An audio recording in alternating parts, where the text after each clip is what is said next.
¿Cómo les pareció la clase? ¿Qué duda tienen?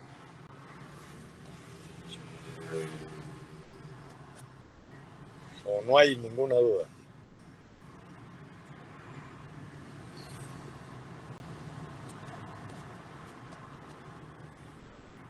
¿Qué? No hay dudas. Al parecer no. Bueno, que me alegra. Buenas tardes, licenciado. Buenas tardes. Tengo una duda Sí, diga. respecto a la teoría objetiva. La teoría objetiva, que es el riesgo creado. Usted indicaba que el que causa el daño es culpable, ¿verdad? Y no se demostrará.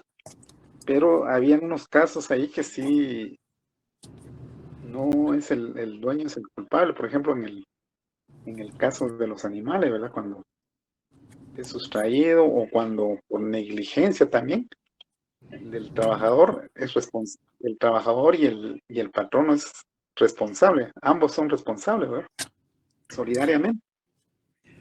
En algunos de esos casos sí. Lo que pasa es que cuando, cuando estamos hablando de la teoría objetiva o del riesgo creado, esa teoría, al- a diferencia de la teoría anterior, en la teoría anterior se recuerdan que la víctima tenía que demostrar haber sufrido un daño y además la culpabilidad. En esta siempre hay que demostrar el daño, pero la culpabilidad ya es manifiesta, es decir, quien crea el riesgo es culpable. Sin embargo, hay algunas normas ahí. Usted mencionaba el tema de los animales. Recuérdese que eh, hay un par de normas que dice que quien crea el riesgo es culpable, pero todavía deja ya un atisbo de lo que va a hacer posteriormente la teoría ecléctica, que dice que cuando la víctima ha causado el daño, como en el caso de los animales, el dueño de los animales o el que lo tenga a su cargo es culpable. Pero luego dice, a menos que la víctima haya creado ese problema.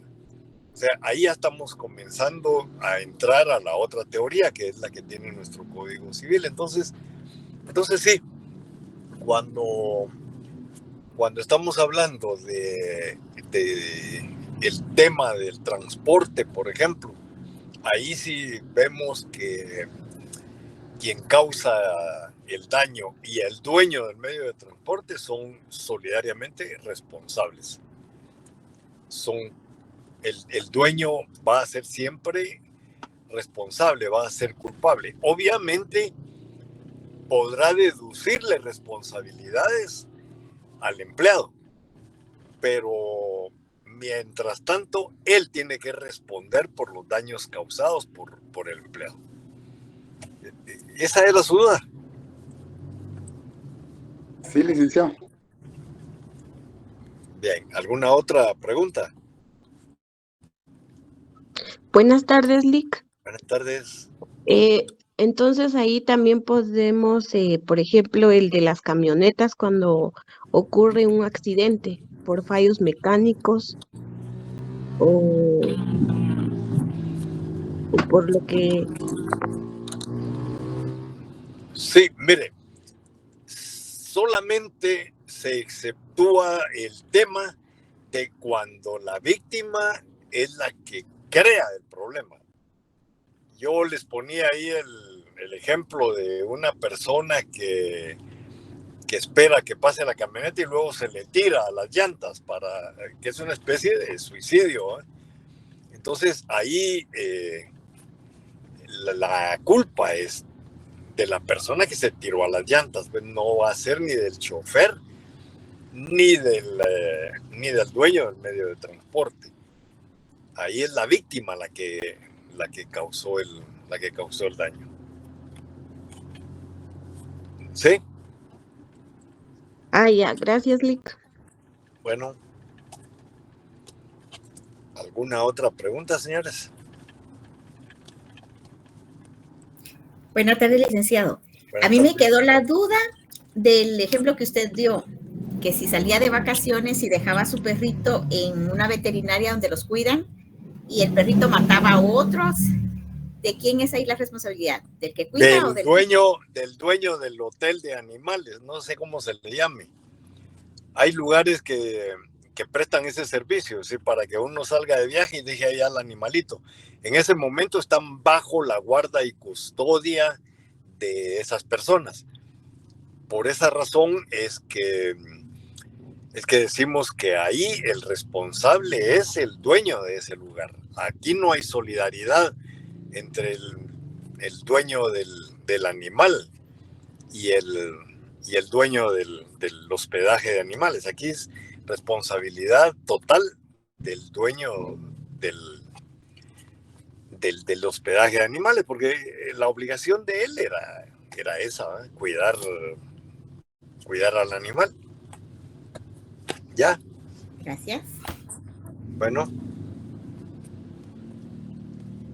¿Alguna otra duda?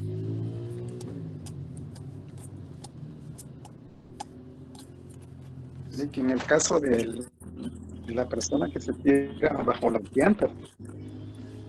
Perdone, fíjese que no le oí.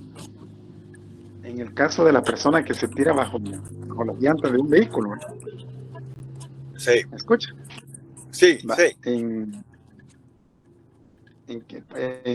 ese momento tendrá que demostrar todavía, ¿verdad? Porque en el momento en que sucede ese accidente, claro, llega la autoridad y la autoridad toma, digamos, el control y posiblemente lleven detenida a esa persona, ¿verdad? Claro. Mientras tanto, Lo que pasa es que tenemos algunos problemas con respecto al ser y al deber ser.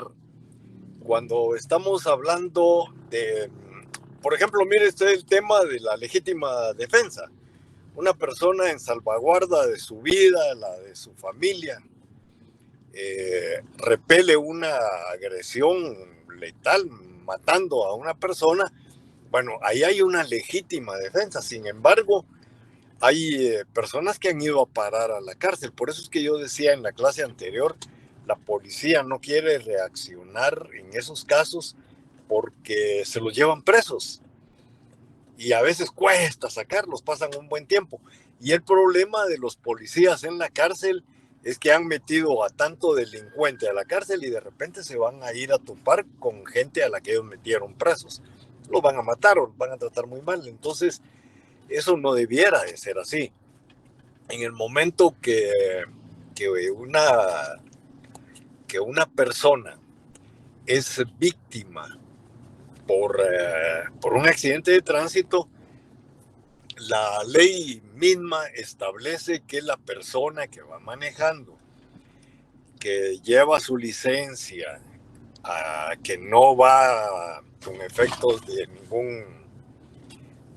ninguna droga, alcohol o alguna otra cuestión, que haya prestado auxilio, no que se vaya huyendo, entonces goza de lo que se conoce como el arresto domiciliario. En el arresto domiciliario, la persona está en la comisaría donde se lo llevaron, entonces llama a un abogado y notario para que levante un acta notarial en donde él se compromete y además presenta un fiador, ¿no? Donde él se compromete a comparecer ante el juzgado que lo va a citar. Y entonces ahí le dan la libertad. Uno puede contratar a un notario, sin embargo la ley dice que el mismo jefe de la policía podría levantar el acta, pero nunca lo hacen. Entonces, para quitarse uno de ese tipo de responsabilidades, o por lo menos de ir a parar a la cárcel, pues debe pedir el arresto domiciliario, pero siempre y cuando se den estas situaciones. Ahora, hay algunas personas que no obstante que tengan su licencia al día, que sean prudentes y todo lo demás, que no gozan de arresto domiciliario, y eso sí es injusto, son los que tienen licencia clase A. que generalmente son los choferes del transporte pesado, ¿verdad? De las camionetas. Eso debía de regularse de tal suerte que ellos también puedan gozar del arresto domiciliario para que se puedan defender.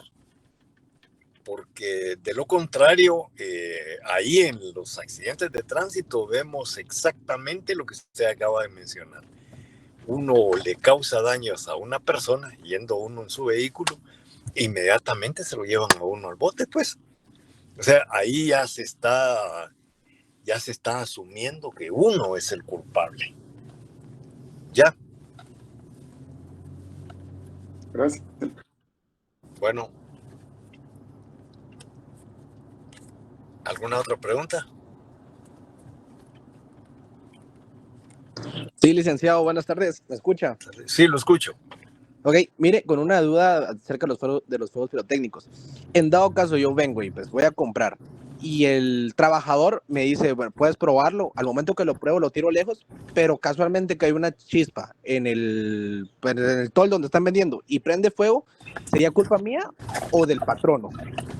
No, mire, ahí sin duda alguna es como usted me lo está planteando, ahí la responsabilidad es del dueño de esa venta de juegos pirotécnicos, porque le está permitiendo que pruebe algo que es peligrosísimo, pues.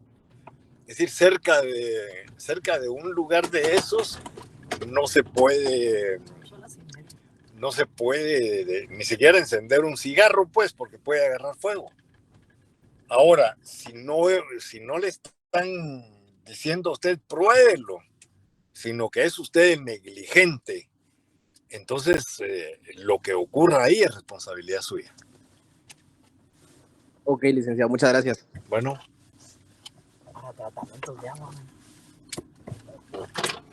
¿Alguna otra pregunta?